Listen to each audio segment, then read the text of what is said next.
está cansado físicamente, como es normal. Venimos de 2 partidos muy duros y además de un viaje muy exigente.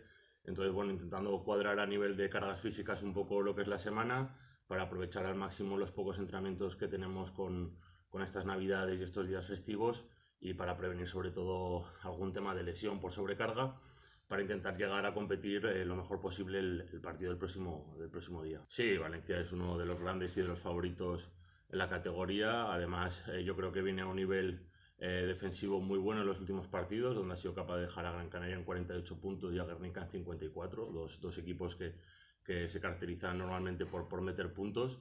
Y es un equipo que es muy sólido atrás a nivel defensivo, sobre todo con mucha responsabilidad individual y intenso y agresivo, y lo que les permite jugar en transición, llegando rápido y consiguiendo canastas fáciles. Y después saben jugar muy bien los focos del sistema, hacia dónde quieren jugarlo, para qué jugadoras, qué conceptos de juego quieren jugar.